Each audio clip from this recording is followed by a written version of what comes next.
नमस्कार साथियों, स्वागत है आप सभी का आज के इस नए वीडियो लेक्चर में। आज हम बात करने वाले हैं कृषि कानूनों के बारे में। जी हाँ, उन्हीं कृषि कानूनों की जो 2020 के अंदर एक बड़ा ही विवादित माहौल लेकर बने हुए थे। साल 2020 के अंदर हमारी जो केंद्र सरकार है, केंद्र सरकार 3 नए कृषि कानून लेकर आई थी, जिनका भारत के जितने भी किसान हैं, हालांकि जो पंजाब और हरियाणा के किसान हैं, उनके द्वारा प्रमुख रूप से यहाँ पर उसका विरोध करा गया था। अभी की क्या स्थिति है, वही कृषि कानूनों में से सरकार द्वारा उन कृषि मांगों को मान लिया गया था। किसानों द्वारा जिस चीज को लेकर वहां पर प्रदर्शन करा जा रहा था, सरकार द्वारा उन मांगों को मान लिया गया था। तो अभी क्या स्थिति उभर कर आई है कि आज की डेट में पंजाब और हरियाणा के किसान वापस से उन्हीं जगह दिल्ली चलो का नारा देते हुए दिल्ली की तरफ अग्रसरित हो रहे हैं। जैसा कि आप मेरे पीछे खबर देख ही रहे हैं, क्या दिल्ली की ओर फिर बढ़ रहा है किसान आंदोलन। पंजाब हरियाणा बॉर्डर सील सिरसा में टेम्पररी जेल बनाई गई है। क्या स्थिति है, जैसा कि ये अभी फिलहाल की तस्वीर है, आप मेरे पीछे देखिए। इन बड़ी बड़ी जो संख्या है, इसमें वापस से किसान तैयार हो रहे हैं। ट्रैक्टर, ट्रॉलियां, जो भी उनके पास इक्विपमेंट है, उन इक्विपमेंट के तहत वो क्या कर रहे हैं, दिल्ली की ओर कूच कर रहे हैं। यहाँ पे देखिए, यहाँ पर जो पुराने समय के जो फोटो है, वो आज फिर यहाँ पर हमारे सामने एक चर्चा का विषय बने हुए। क्या we are farmer not a terrorist, farmer we feed the world, मतलब हम क्या कर रहे हैं, सृष्टि चला रहे हैं, हम ही लोगों का पेट भर रहे हैं और आप हमें ही क्या कर रहे हैं, आने से मना कर रहे हैं। ये पुरानी झलक है यहाँ पर फार्मर प्रोटेस्ट 2020 की। आगे कहानी देखते हैं। यहाँ पर ये 3 बिल थी जो प्रमुख रूप से किसानों द्वारा क्या करा गया था, जिनका विरोध करा गया था। इस पहले किसान आंदोलन 378 दिन चला था। 17 सितंबर 2020 को किसानों ने 3 कृषि कानूनों के विरोध में दिल्ली चलो का नारा दिया, दिल्ली की तरफ वो कूच करे थे। बाद में यहाँ पर लगभग 1 साल 378 दिन के बाद कृषि कानून को क्या कर लिया गया था, वापस ले लिया गया था। हमारे जो माननीय प्रधानमंत्री नरेंद्र मोदी जी ने प्रकाश पर्व के अवसर पर इन 3 कृषि कानूनों को वापस ले लिया था। सरकार ने अपनी ओर से क्या कर दिए थे, घुटने टेक दिए थे। पर अभी फिलहाल क्या स्थिति है, उन 3 कृषि कानूनों को लेने के बाद भी आज पंजाब हरियाणा और आसपास के जो क्षेत्र के जो किसान है, वो वापस से दिल्ली की तरफ बढ़ रहे हैं। इनके पीछे क्या कारण है, इनको हम देखते हैं आगे। देखिए, farmers law India farmer and protest after government accept demand. जैसे कि आप मेरे पास यहाँ पर देखिए, इस न्यूज को मैं थोड़ा सा हाईलाइट कर देता हूं आपके लिए। कब की है ये, 9 दिसंबर की कहानी है। 9 दिसंबर को क्या हुआ, 9 दिसंबर 2021 को यहाँ पर किसान प्रोटेस्ट क्या हो गया था, एंड हो गया था। एंड होने की वजह क्या थी, सरकार ने अपनी तरफ से जो मांगे किसानों द्वारा करी गई थी, उनको क्या कर लिया था, एक्सेप्ट कर लिया था। ठीक है, आगे देखिए, ट्विटर के ऊपर भी अभी यही सिलसिला गरमरा रहा है। यहाँ पर पूरी तरीके से जो प्रोटेस्ट की तस्वीर है, उसके लिए कैंपेन चल रहा है। यहाँ पर ये आगे बढ़ेंगे हम, तो आगे कहानी हमारी और क्या है, अभी की फिलहाल की स्थिति है। 12 फरवरी की न्यूज है। 12 फरवरी की न्यूज क्या है, Delhi bans large gathering ahead of farmers March border turn into the force stresses. मतलब ओवरऑल जो दिल्ली के आसपास का एरिया, उसको अब धीरे धीरे क्या करा जा रहा है, सील करा जा रहा है। अभी मैं आपको आने वाले समय में क्या बताऊंगा, पिक्चर्स बताऊंगा, थोड़ी थोड़ी वीडियो चला के दिखाऊंगा किस तरीके से जो बॉर्डर से उसको सील करा जा रहा है। यहाँ पे देखिए, किसान आंदोलन 2.0 के लिए किसानों ने फिर कमर कस ली है। किसान पंजाब हरियाणा यूपी राजस्थान समेत कई जिलों से दिल्ली की ओर कूच कर रहे हैं और यहाँ पर इस बार उन्होंने नाम दिया है दिल्ली चलो। ठीक है, पंजाब के किसान दिल्ली कूच के लिए पूरी तरीके से तैयार है। उन्हें घर से एकदम तैयार करा जा रहा है, मिठाइयां खिलाकर, तिलक लगाकर उनका पूरी तरीके से क्या करा जा रहा है, स्वागत करा जा रहा है कि आप लोग जाइए दिल्ली की तरफ कूच करिए। कल सुबह 9 राज्यों के करीब 200 किसान संगठन दिल्ली पहुंचेंगे, किसान मजदूर संघर्ष कमेटी के अध्यक्ष सुखविंदर सिंह सबरा ने कहा है। अब थोड़ा सा हम इसकी क्या करते हैं, इसको मैप के अंदर देखते हैं, दिल्ली की वास्तविक स्थिति क्या है। जैसे कि आप मेरे सामने देख रहे हैं, ये हमारा प्यारा भारत। ठीक है, इस प्यारे भारत की जो क्या है, कैपिटल है, जिसका नाम क्या है, न्यू दिल्ली है। न्यू दिल्ली, ये दिल्ली का नक्शा इस साइड मेरे पास में आप देख रहे हैं। न्यू दिल्ली का जो प्रमुख हिस्सा है, इसको थोड़ा सा हम क्या करते हैं, पहले समझते हैं लेजर पॉइंटर से। फिलहाल ये जो इंडिया है, इंडिया के अंदर यहाँ पे दिल्ली की स्थिति है और यही दिल्ली क्या है, इसको थोड़ा सा जूम करके यहाँ पे दिखाया गया है। अब जो दिल्ली की बॉर्डर है, दिल्ली की बॉर्डर लगभग ये जो हिस्सा है, ये ग्रीन वाला हिस्सा क्या है, हरियाणा का बॉर्डर है। हरियाणा से दिल्ली का क्षेत्र लगा है। ये जो ब्लू वाला हिस्सा है, ठीक है, ये पर्पल कलर का जो हिस्सा है, पर्पल वाला, ये पूरा उत्तर प्रदेश का हिस्सा है। और इसके नीचे जो हम देखेंगे, ये कौन सा हिस्सा है, ये राजस्थान का हिस्सा है। और इस राजस्थान के हिस्से के ऊपर है हरियाणा, हरियाणा के यहाँ पर क्या है, पंजाब आता है। तो ओवरऑल ये इस तरीके से यहाँ पे इसका क्या है, नक्शा है। अभी फिलहाल क्या है, लगभग पंजाब से किसान आ रहे हैं हरियाणा, और हरियाणा के बाद ये कहाँ आएंगे, दिल्ली की बॉर्डर्स पर आएंगे। तो फिलहाल की स्थिति में हरियाणा बॉर्डर्स में उन्हें क्या करा जा रहा है, रोकने का प्रयास किया जा रहा है। देखिए, ये जैसो क्या है, ये यहाँ पे ये दिल्ली, दिल्ली के बाद ये क्या है, पंजाब हरियाणा, हरियाणा के ऊपर यहाँ पे पंजाब। तो पंजाब बॉर्डर को यहाँ पे क्या कर रहे हैं, सील कर रहे हैं, जिससे कि इस क्षेत्र के बाद ही जो किसान आ रहे हैं, किसानों को यहाँ से क्या कर दिया जाए, रोक दिया जाए। ठीक, आगे बढ़ते हैं। तो आगे इनके लिए क्या करा गया है, जो चंडीगढ़ से फिर पंचकूला, फिर भिलवाड़ा, फिर डेराबस्सी, फिर शंभू बेरिया, यहाँ पे अलग अलग जगह पर इनके लिए क्या करे गए हैं, रोकने के पूरे इंतजाम करे गए हैं। अलग अलग तरीके से बैरिकेड और जो एकदम पक्का इंतजाम होता है सीमेंट कंक्रीट से क्या करा जा रहा है, इन्हें रोकने के लिए पूरे इंतजाम सरकार द्वारा किए जा रहे हैं। ये देखिए, सीमेंट और कंक्रीट लगा के क्या करा जा रहा है, लोहे की कील लगाई जा रही है कि जितने भी अगर यहाँ पे ट्रैक्टर ट्रालियां आते हैं तो उनके टायर्स क्या हो जाएंगे, पंचर्स हो जाएंगे। सीमेंट के बैरिकेड्स का यहाँ पे यूज करा जा रहा है, साथ ही साथ यहाँ पे रूलर, जेसीबी, अन्य वाहनों का भी अगर किसी भी स्थिति में अगर कोई आगे बढ़ता है तो उनको इनके माध्यम से क्या करा जाएगा, रोका जाएगा। मतलब सरकार अपनी तरफ से पूरी तरीके से चाक चौबंद है। इस प्रदर्शन के अंदर इस संगठन में कितने जो किसान संगठन है उसको शामिल किया जा रहा है, तो देखिए किसान मजदूर मोर्चा, सरवण सिंह पंडेर की किसान मजदूर संघ समिति, भारतीय किसान यूनियन शहीद भगत सिंह, भारतीय किसान यूनियन जर्नल सिंह, भारतीय किसान यूनियन एकता आजाद दिलबाग सिंह और गुरमीत सिंह की प्रोग्रेसिव फ्रंट फॉर्मर फ्रंट इस आंदोलन में शामिल होगी। मतलब ओवरऑल यहाँ पर बहुत बड़े बड़े ग्रुप्स और लीडर्स यहाँ पे क्या कर रहे हैं, इस आंदोलन में अपनी तरफ से योगदान देने के लिए आगे बढ़ रहे हैं। आगे देखिए, farmers plans Delhi march on February 13 to pressure for the minimum support price. ठीक है, प्रमुख मांग मिनिमम सपोर्ट प्राइस है। धीरे धीरे इसको हम आगे रिवील करते हैं सपोर्ट प्राइस क्या होता है। फिलहाल की स्थिति में यहाँ पर सरकार द्वारा दिल्ली के अंदर 12 फरवरी के बाद से आज की डेट में 12 फरवरी से 12 मार्च लगभग एक महीने के लिए क्या कर दिया है, धारा 144 लागू कर दी गई है।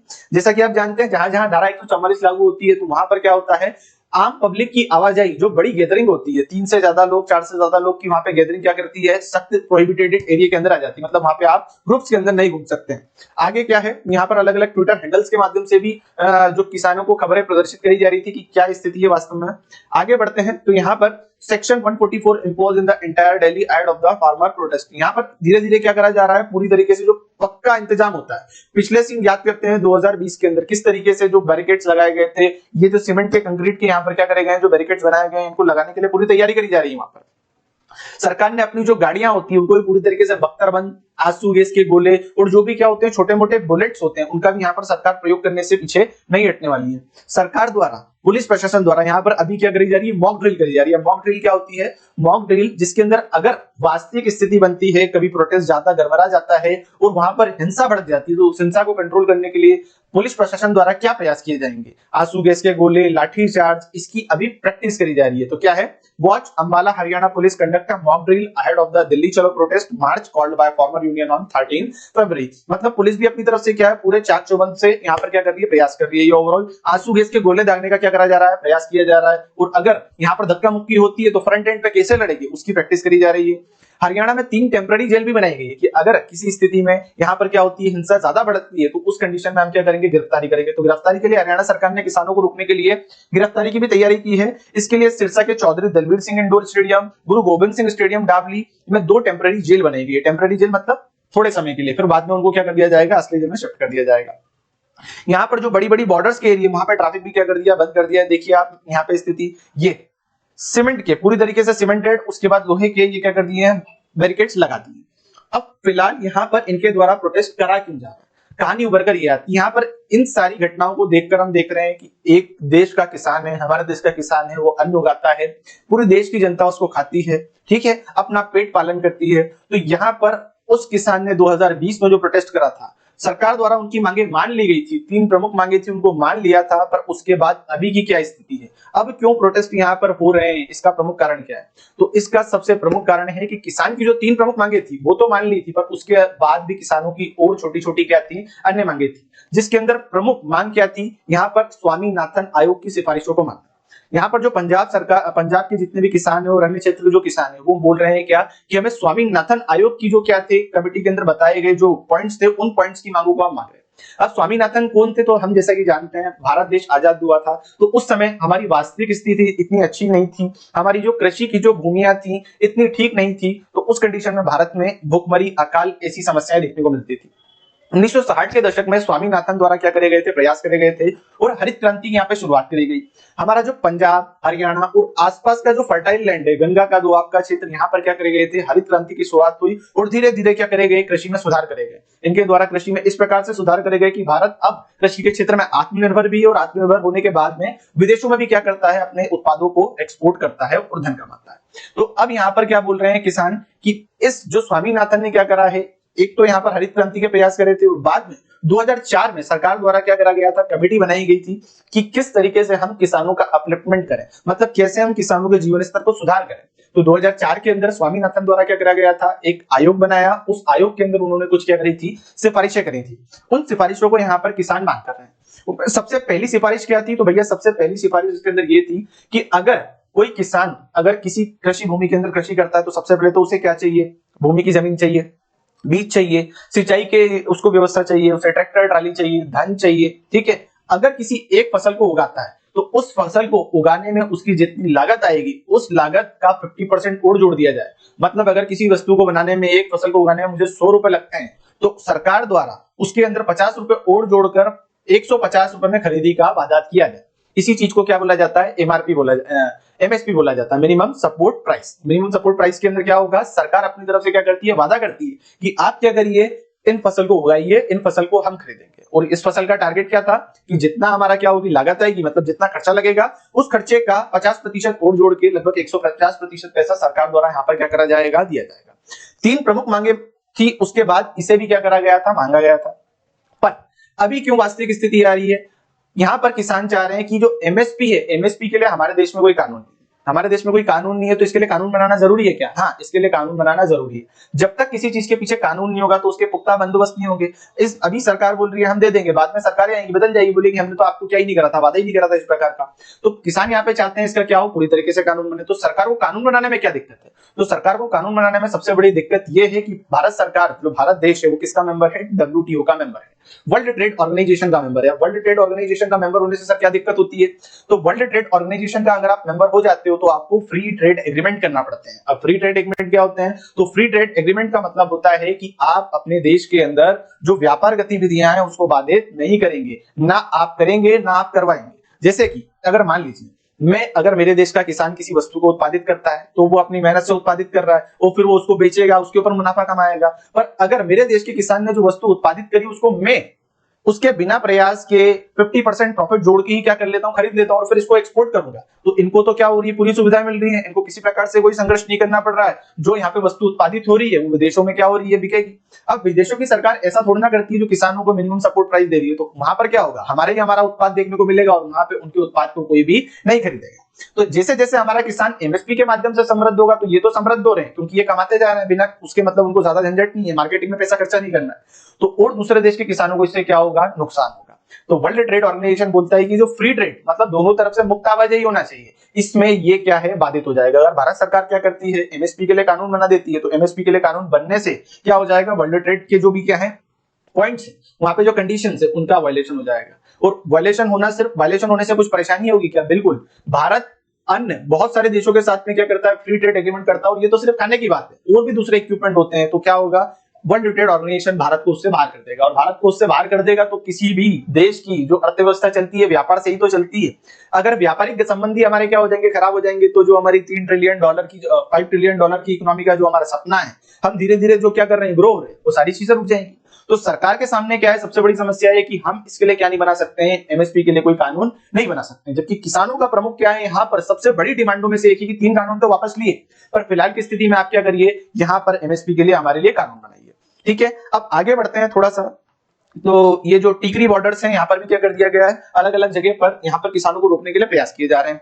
हरियाणा के अंदर 7 जिलों के अंदर फिलहाल इंटरनेट को बंद कर दिया गया है। हरियाणा में कानून व्यवस्था को सुचारू रूप से चलाने के लिए अंबाला, कुरुक्षेत्र, करनाल, कैथल, फतेहाबाद, सोनीपत, झज्जर, पंचकूला, जींद, हिसार और चंडीगढ़ में लगभग 15 जिलों में धारा 144 क्या करी गई है? समय के अनुसार लागू करी गई है। इन सुविधाओं पर भी रोक लगाई गई है। मतलब जो इंटरनेट से संबंधित सुविधाएं हैं, वाहन को आवाजाही की सुविधा है, लोग अपने हिसाब से जो एक क्षेत्र से दूसरे क्षेत्र में जा रहे थे उनको भी क्या कर दिया है? सख्त प्रोहिबिटेड कर दिया गया है। यह government of Haryana department of home affairs का लेटर है, जिसके अंदर ओवरऑल इन्होंने यहाँ पर बताया कि आप कहाँ जा सकते हैं, कहाँ नहीं जा सकते, क्या कर सकते हैं, क्या आप नहीं कर सकते।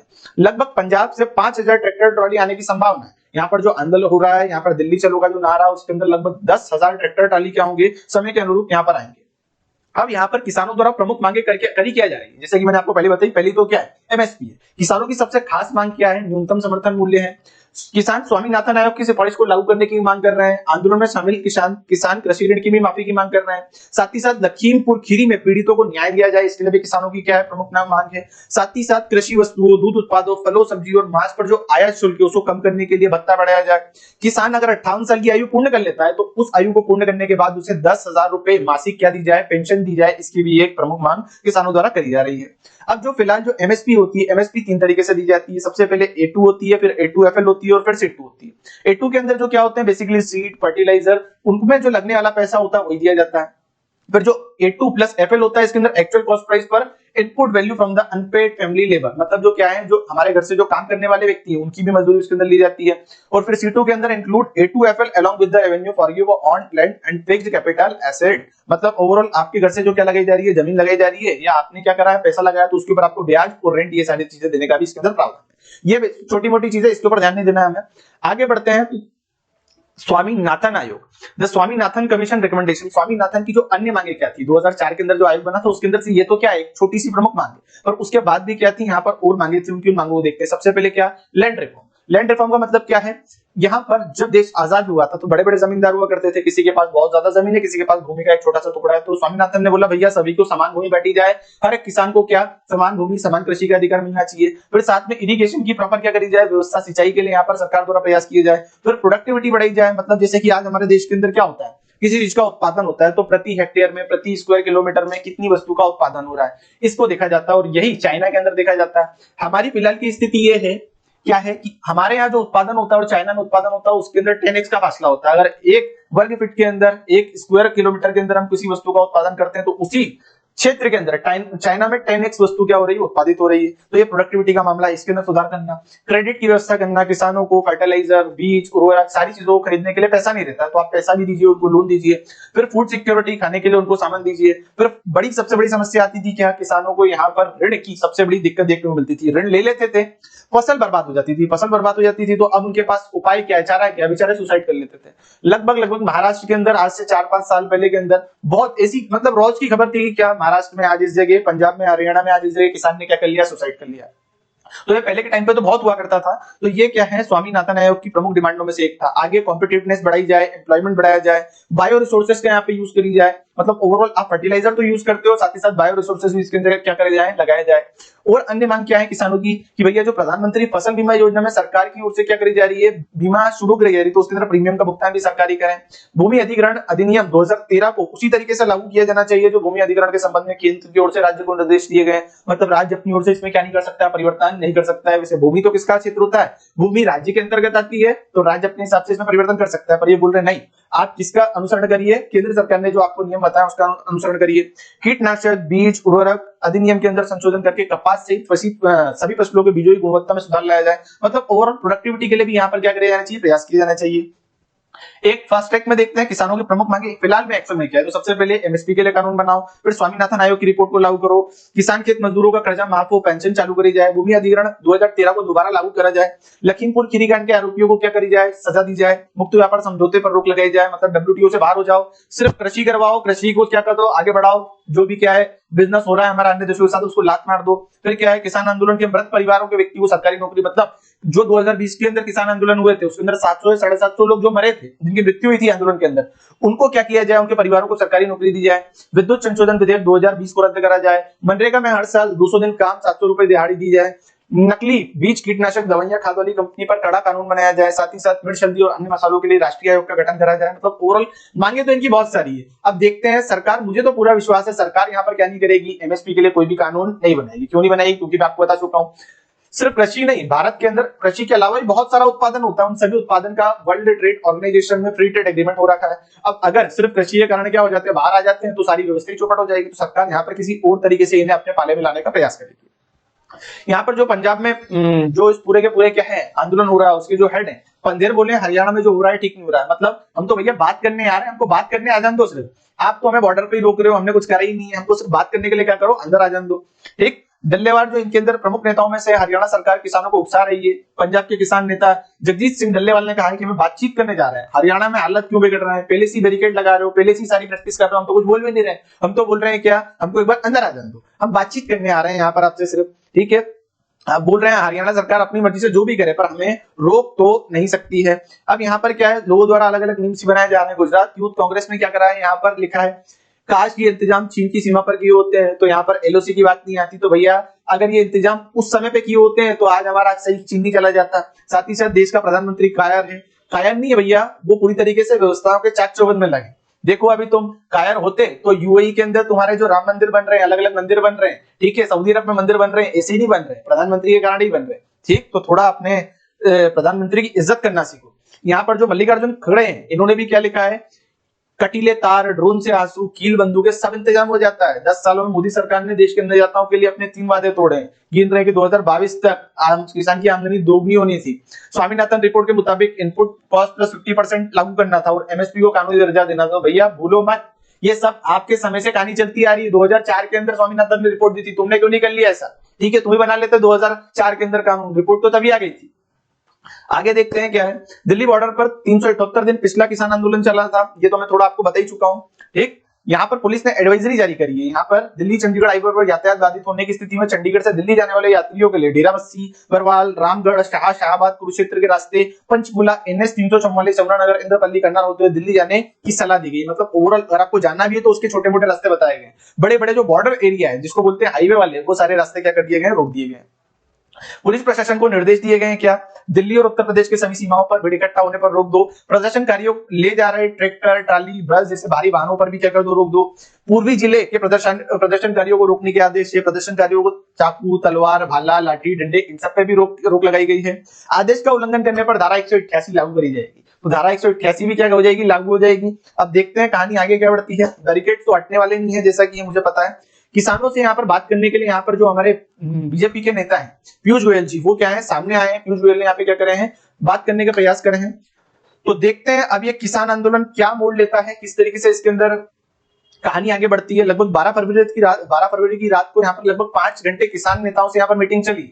पर जैसा है पहले भी हुआ था, क्या मीटिंग चलती है, बातें डिनाई होती है, मीटिंग चलती है, किसान मानने से इनकार कर देते हैं। तो मैं किसानों के विरोध में नहीं हूं, पर फिलहाल वास्तविक स्थिति क्या है हम इससे परिचित भी नहीं है। कौन सही है कौन गलत है ये तो आने वाला समय ही बताएगा। ये एक छोटी सी खबर थी किसान आंदोलन से संबंधित। तो मिलते हैं किसी नए वीडियो लेक्चर के अंदर इसी वीडियो के आगे अपडेट लेकर। जय हिंद, जय भारत।